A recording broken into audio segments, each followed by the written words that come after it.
Hey guys, welcome back. I hope you are having an amazing day. Let's get right into the stories. The first one is an entitled people story. My son Jason is 6 years old and has autism. He's a happy, sweet boy who loves playing with his toy cars. They're his favorite possession. He has a whole little parking garage set up in his room where he spends hours happily zooming his little cars around, making little vroom vroom noises. Well, one Saturday we were at the park and Jason was playing with one of his cars on a picnic blanket while I read a book. He was absorbed in his own little world, innocently rolling his car back and forth across the blanket. That's when this woman, who I immediately pegged as a Karen type, marched over with her bratty son in tow. Without even a hello, she pointed to the car in Jason's hands and said to her son, "Oh, look, sweetie, that nice boy has the same car you wanted. Why don't you go ask him to share?" Before I could say anything, her son plopped himself down on our blanket and grabbed at the car in Jason's hands. "Gimme," he whined. Jason instantly recoiled and clutched the car tightly to his chest, his eyes wide with anxiety. I gently pulled the bratty kid's hands away and said firmly, "I'm sorry, but this is Jason's favorite toy. He doesn't feel comfortable sharing it with strangers." Karen looked offended. "Why not?" she demanded. "My son wants that car, and it's selfish not to share." She tried to take the car out of Jason's hands, but he burst into tears and wouldn't let go. "Please stop, you're scaring him," I said, putting my arm around Jason. "As I said, he's not comfortable sharing this particular toy. I'm sure your son has toys that are special to him that he doesn't like to share either." "Absolutely not," Karen said shrilly. "We practice an everything belongs to everyone policy in my household. There's no such thing as private property for children. It breeds selfishness." I took a deep breath, trying to remain patient. "While I understand that philosophy, we follow a different policy in our family. Jason finds great comfort in having certain toys that are just his, and I'd appreciate it if you respected that." Karen's eyes flashed with anger. "Why does he need comfort?" she snapped. "What's wrong with him anyway?" Now my blood was starting to boil, but I willed myself to stay calm for Jason's sake. "If you must know, Jason has autism," I said evenly. "He has specific toys that are soothing to him, and it would be unkind to force him to share those against his will." Karen rolled her eyes dramatically. "Oh, great, another overly sensitive snowflake kid whose parents let him get away with anything. He's probably just spoiled, not even disabled." I was absolutely seeing red at this point. How dare this woman speak about my son that way right in front of him? "Jason has a legitimate developmental disability," I said, shaking with anger. "He has just as much right to play with his own toys as any other child. I will thank you to stop harassing him immediately." "Well, I think it's ridiculous," Karen said shrilly, her bratty son now wailing at her feet. "You're raising him to be a selfish little monster who thinks the world revolves around him. He should share his toys with my perfectly normal son or not bring them out in public where other kids can see them." At this point, I'd had just about enough of this horrible woman's verbal abuse. I gathered our things and stood up, clutching Jason and his car tightly. "We will not be sharing today," I said sternly. "Please leave us alone and let my son play with his own toy in peace." Karen looked like she wanted to continue arguing, but I guess she could tell by the fiery look in my eyes that I meant business. With a few more nasty comments thrown our way, she grabbed her son's hand and stomped off. I tried to calm down for Jason's sake and soothe him after that distressing confrontation. I hated that he had been exposed to such an ugly side of human nature, but I was also so proud of him for standing up for himself and not caving to pressure from that bully and her bully-in-training son. When we got home, I let Jason set up an extra special parking garage complete with ice cream sundaes for all his cars. I wanted to send the message that just because someone demands your stuff, you are never obligated to give in. Your property is yours, and you have full right to stand your ground against bullies. The next time we went to the park, I made sure to bring a special park bag full of Jason's very favorite cars and fidget toys. If anyone tried to make demands of my son, I was prepared to go mama bear on them in a heartbeat. But thankfully, we didn't encounter any more Karens. The park was full of supportive parents who understood and empathized with Jason's needs. I was grateful to find a community that accepted my son just as he was, and I knew if any future Karens reared their heads and tried to make Jason feel bad for being himself, I would be right there, defending his right to stim and play in the way that made him happiest. The next one is a pro-revenge story. A family friend worked at the same company from the age of 26 until he was 64 when the following events began. I obtained his approval to retell the story without including specific details to maintain anonymity. Part of the problem was the country's laws increasing the retirement age from 62 to 65 when he was in his early to mid-50s, and then again from 65 to 67 when he was about 62, 63. The previous owners, a family, ran the business with benefits for the employees. From what I have heard, they provided an extra vacation week after every 6 years of employment. So, in addition to the standard 4 weeks, he had an extra 6 weeks at the time of the events. Additionally, people had access to 2 weeks of remote work, or an extra week off if they couldn't utilize it. Thus, he was getting 11 weeks off each year. As a bonus, the family owners allowed people above 55 to use their vacation time as they desired, all at once, with about a 2 weeks' notice, which was just a courtesy according to the guy, segmented or even saved up for retirement. Another issue in our country is that retirement paperwork processing by the government takes a long time. It's often the case that it may take over 2 years to calculate and start payments. During this period, only the minimum amount is paid. However, with about 44 years of experience and a well-paid engineering job, he was expecting a substantial retirement amount. So, the owners allowed people to accumulate their weeks of time off at the end and take 20, 30 weeks off while submitting retirement paperwork. This extended the payout period. Some didn't use it, but many did. Then the company got sold, because the owners saw signs that their profits wouldn't last more than 6, 7 years more due to old age. New ownership, part of a Coca-Cola subsidiary, took over and started removing previous rules. In his position, there were 3 employees. He, a second colleague, and a third one. They let go of the second, fired him, and the third one had a heart attack a week later, RIP. They also reduced his pay by 15% because he is making too much for a simple engineer. The 3 of them held patents for the machinery used in something specific, a second one on how to make that machinery, and a third one on the production process of a small but significant part. The old owner had allowed them to patent the inventions years ago when they found a new, 30% cheaper and 75% faster production method. Suddenly he was alone in that position at 64, and the company hired 6 people for him to train. At the same time, they gave until the end of the year for all accumulated vacation time to be claimed, not used. The guy had only used between 1 and 5 weeks for the past decade, so he had gathered 87 weeks of time off, including the current year. But they hadn't looked at specific cases, apparently. They provided him with 6 new people to train, and they told him that he needed to train them in 6 months. He still had 2.5 years until retirement. He then decided to take 87 weeks of vacation time with a 3-hour notice, starting the upcoming Monday, still no advance notification required. They didn't pay attention until the next Thursday, when the CEO noticed the 6 people sitting around all day with nobody training them. The phone calls, emails, and letters started. Then home visits by low-ranking secretaries and such to deliver the letters. Then management visited his home. By week 7, the CEO had visited 3 times, but the door hadn't been opened once. His mother-in-law lived literally across the street, and he and his wife were taking care of her, so they were usually over there and could see everybody visiting their house. The production was running, but no upkeep was done on that critical part. By week 11, line 1 out of the 2 broke down. They started visiting his house 4 times a day. 2 weeks later, the second line broke down. At that point, they had only 4 weeks of backstock to keep the rest of production running. It was December, right before Christmas, and he went in during week 13. He said he needed to take some things from his locker room, and the CEO started yelling at him. "You are stopping your time off right now. You are coming back to work to fix everything up." So, he offered to come back for 3 days under an agreement that the entire week would be returned to him for time off. The CEO reluctantly agreed and tried to push him also for the training. No budging, only fix things up and go on vacation again. By Saturday, everything was fixed up, and he even left a couple of basic instructions on what needed greasing every week, and he was off again. A few weeks passed, the new year had come around, and a line broke again. He got called back, and the CEO pretended like the previous deal would be used again.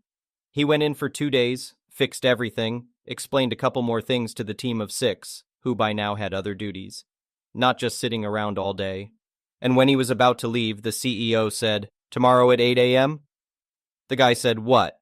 And the CEO explained, "You could claim your time off by the end of last year. You just ended your claim time off, so you are losing the remaining 69 weeks.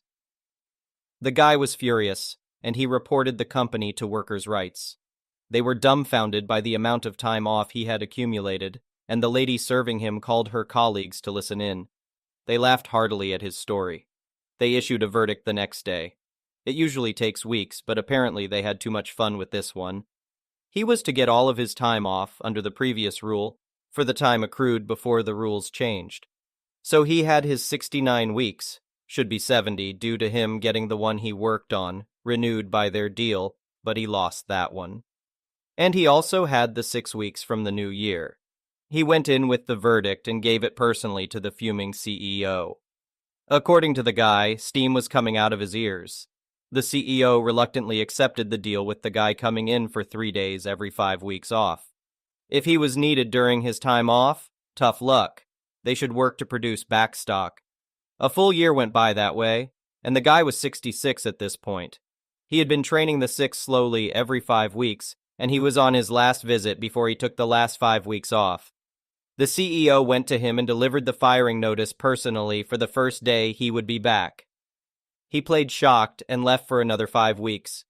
This one was a problem because if you applied for retirement even half a year early, you lost significantly more than just that small period, and he had about 10 months ahead of him for retirement. His last 5 weeks expired and he went in to gather his stuff. Only a coffee cup remained. He knew this was coming and had taken everything over time. He got an extremely big payout for the firing with no cause. The next day he sent a cease and desist letter to the company for the use of the 3 patents. He had talked with the fired guy, who had agreed with this revenge plan. He had also talked with the widow of the now deceased friend and colleague, and both of them were on board. He had been supporting the widow, but hadn't said anything to anyone. I found out very recently from the other guy about it. So now the company had to stop using those machines and the method with 0 notice. All the competitors had found, built, and patented their own versions of the same, and if they didn't find a solution, it was going to cost 40% more and take about double the time to produce the same part of the production procedure. So, they would need to double the lines if they used the old method, while they looked for a new one. After just 3 weeks of looking to license the method of one of the competitors and not getting anywhere, stock being extremely low by that point, they struck a deal with the guy. He would be an external contractor who obviously keeps the patents in his name. He would do the maintenance on his own, be paid by the hour, what he was previously making in a full day. And he would be on call for maintenance while having one person there at all times for upkeep. He went and hired all 6 of the people he trained, offering them almost double the pay they were receiving at the factory. He fully trained them very quickly, and now he was getting paid a lot. That CEO was fired for almost stopping production. The deal was struck mere hours before backstock ended. And he also cost the company a ton of money by firing that guy. At the funeral of the old owner, many of the old employees met up and told their different stories. Apparently, there were 3 more similar cases with patent holders because the old owner treated his team extremely well. But he apparently was the only one to string them along for almost 2 years by being out on vacation time and getting paid. All of them had a great laugh, including the widow of the owner and his sister, who were the other 2 partners in the factory before it got sold. The next one is a petty revenge story. My husband and I were having an argument. Probably something stupid, I don't remember now. We were in the middle of it, and I just remember being mad at him, but we called a truce long enough to go get something to eat. His biggest pet peeve was people he doesn't know calling him honey, sweetheart, etc. I told him I needed to use the restroom, and I went to find our waitress. I knew she would be up for the task because she was trying to crack jokes and was a little saucy while getting our drinks. She called him honey, and it's what gave me the idea. I asked her if she would help me with something, and I would give her an upfront 50.00 tip. When I told her what it was, she said she would do it for free LOL, but I tipped her anyway. The task was to lay it on thick with the honey, sweetheart, etc. And boy did she ever.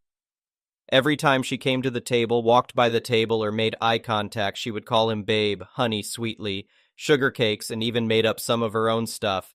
He was so mad, but I was trying hard to hold it together. She did fantastic, and as we left told me thank you. Her and the other waitresses had a blast coming up with names. I didn't worry about him being embarrassed because my husband is a massive extrovert and doesn't have a temper. But as soon as we got in the car, he was no longer mad at me, but so pissed off that the waitress kept calling him pet names. To this day, he has no idea, and anytime we go somewhere and someone calls him a pet name, he always says, OMG. Remember that one waitress? The next one is a malicious compliance story. I'm a bus driver. Passengers have to press a stop button if they want the bus to stop at the next stop. Pressing the stop button flicks on a huge banner on the front of the bus, along with making a loud buzz. There are multiple stop buttons on the bus. The condition of buses is quite bad here. Some of the stop buttons are faulty. It's usually not a big deal as passengers can see if the banner is flicked on, and if it's not, the passenger can just press another button or verbally tell me to stop. However, it just doesn't register with some passengers that there is a huge visible and audible banner. Unfortunately, these same passengers tend to lose their minds easily. It was 9:30 p.m. and I was driving between two large suburbs. Let's call them Sunnydale and Riverdale. A passenger must have pressed the stop button, but it didn't register on the banner. As I drove past the stop, he yelled, "Oh, you ducking dog, idiot, you missed me, stop, duckhead." I apologized and tried to explain to him that the button must have been faulty and that I would drop him at the next stop. I told him that I could not drop him off on the side of the road because I would get in trouble from the bus company, as they have GPS tracking whenever I open the bus door. The passenger just yelled, "Stop talking crap and open the door, you black idiot." I stopped at the next stop about 500 meters ahead, but the passenger yelled, "Just go to Riverdale, mate, I ain't walking." Now what the passenger didn't know was that since Sunnyvale was a bigger town, the last bus from Sunnyvale to Riverdale was later than the last bus from Riverdale to Sunnyvale. He would be stranded at Riverdale, 4 kilometers away from his stop. So I kept driving to Riverdale as the passenger requested. I dropped him and the other passengers off and closed the door. I could see him checking the posted timetable on the bus stop. I put my bus into gear and pulled out. I heard him exclaim, "Hey, wait!" as I did so.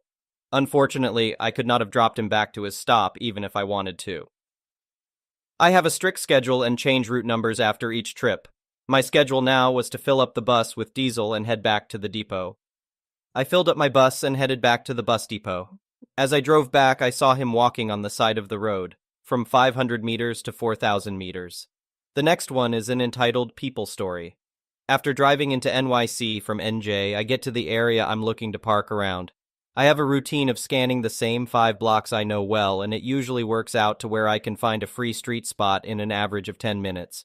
Last night, I happened to see a wide open spot on the second block I drive down just after a couple minutes. Feeling lucky, I turn on my blinker and start to move over to prepare my parallel park. Just one problem.